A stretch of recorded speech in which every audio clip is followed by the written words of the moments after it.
What's up, Vetters? Patrick here with Vetted. I am exhausted. I did not sleep well last night, but we're still going to get a video out. So, Stephen Greer. It's been a minute since we've heard from Stephen Greer, and he did an interview not too long ago on a popular YouTube channel called Watch Mojo, which actually covers, movies and entertainment and other stuff, but they have been kind of getting into UFO interviews, which is kind of interesting. And they did one with Dr. Stephen Greer, and he said some things in it I think you're going to be interested in hearing. So look, I've got 3 clips to show you, but let's start off with the juiciest one. All right. Please hit that like button, Vetters. That really helps out the videos. And of course, if you're not already subscribed, hit that subscribe button. All right, let's go. Clip number 1. We're at a key turning point. We're going to have to choose. And one of the president's friends told me that he really wasn't wanting to take this on right now. And I said, well, he's not going to have a choice. As I see it, there's not going to be a choice. This is going to happen on his watch, and it's going to happen well before in 2028. This is only 2025. And like it or not, this is all going to come out, and it has to be managed properly. So Stephen Greer is saying he has a friend, close to the president who's talked to him about this. Okay. This is all going to come out, right, before 2028, which is the end of Trump's term, right? So between now and 2028, Stephen Greer is claiming all of this is going to come out. But some of you may have a short memory, and myself included sometimes. But if we go back to January, right before Trump was inaugurated and got into office, or it was just after he got into office, it was in January. Stephen Greer promised disclosure. At one point, it was 72 hours. Not joking. Then it became a couple weeks. Then it became a few months. Then it began. Now it's 2028, somewhere before 2028. And Trump's going to have to deal with this no matter what, right? So I don't know. What do y'all think in the comments? Is there any validity to this? I personally am tired of people just saying it's just around the corner. It's happening 72 hours, 2 weeks. Just do it, right? Just get it done. So anyway, all right, let me know what you think in the comments. Let's move on to clip numero 2. What you'll find is that the people who actually know all the truth about this will not be allowed to speak about it on large platforms. Like I was on Joe Rogan back in 2013 or something. And in order for him to get his $100 million, they had to take my interview out of the lineup.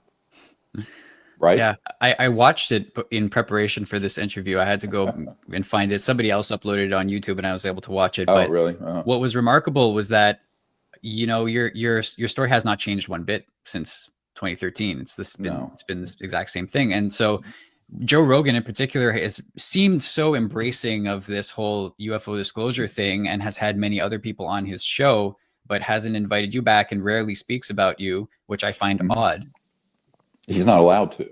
So, okay, this is very interesting from Stephen Greer, because part of this is true, actually. At least when Joe Rogan got that big Spotify deal and all of his content went to Spotify, there were certain episodes that got removed. Well, the Greer ones were some of those. Now, why did they get removed? I don't know, right? Stephen Greer is claiming things he honestly doesn't know, right? And only Joe Rogan and Spotify know what the reason is. Could it be, it was just too controversial? Greer said some things that are just like, we don't want these issues. That can also be it. Not necessarily you're speaking the truth and they're trying to silence me. And, to be fair, I guess that could be true too. But what's more probable, right? And the truth is, we just don't know, right? But Stephen Greer's episodes did get removed. Rogan hasn't had him back on, and it is true that he doesn't really mention him. In fact, I don't know if he ever mentions him. In fact, when things around him get mentioned, his name doesn't get brought up, but things around him and people around him get brought up. So, there is something interesting there. What is the reason? I don't know, but it would be interesting to hear from Joe Rogan exactly why he took Greer's episodes off, why he hasn't had Greer on again, and why he doesn't talk about Greer, right? Because I don't know how I'm not saying he's a grifter, but I'm just saying if the accusation is Greer's a grifter, how is he any different from any of these other UFO personalities that are out here? So I don't know. You know what I mean? They all make promises they don't keep. So I don't know. They all speak, quote, truth to power, and they all talk about a government cover up and this, that, and the other. I mean, none of the allegations that Greer makes are any different from what some of the other people make. So I wonder if there is a concerted effort behind the scenes of people telling Joe Rogan, hey, don't have this guy on. Right. Which is interesting. So, all right, let's move on to the last clip. The other topics that have been making the rounds, there's the Nazca mummies, which have been getting increased exposure in recent weeks. And this ties into what you featured in your first documentary, Sirius, about the Atacama humanoid, and it ties into, you going back and rewatching that. I was surprised because I didn't remember what a large role Dr. Garry Nolan played in analyzing that being, that body, and then looking at the things that he has said publicly since. It kind of contrasts with what was presented in the film. What's your reaction to the findings and the statements that he's made about it? Well, we know they were false, and around the time we handed off the DNA sample to him, he received about a little over $3 million in funding from the Department of Defense.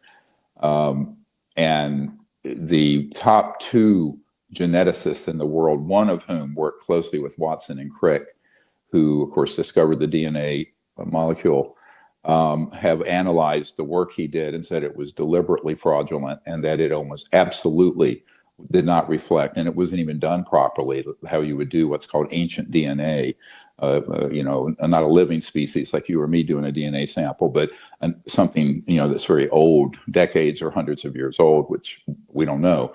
So unfortunately, that research was completely fraudulently done, and we can prove it.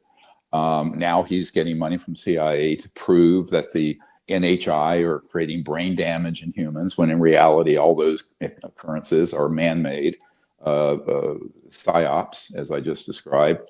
So it's disheartening. And the question is, what's your price? What is your price? Shots fired. Holy God, right? What's your price? Dr. Stephen Greer is basically implying that Dr. Garry Nolan is a paid CIA operative, right? Taking money to fudge data, right?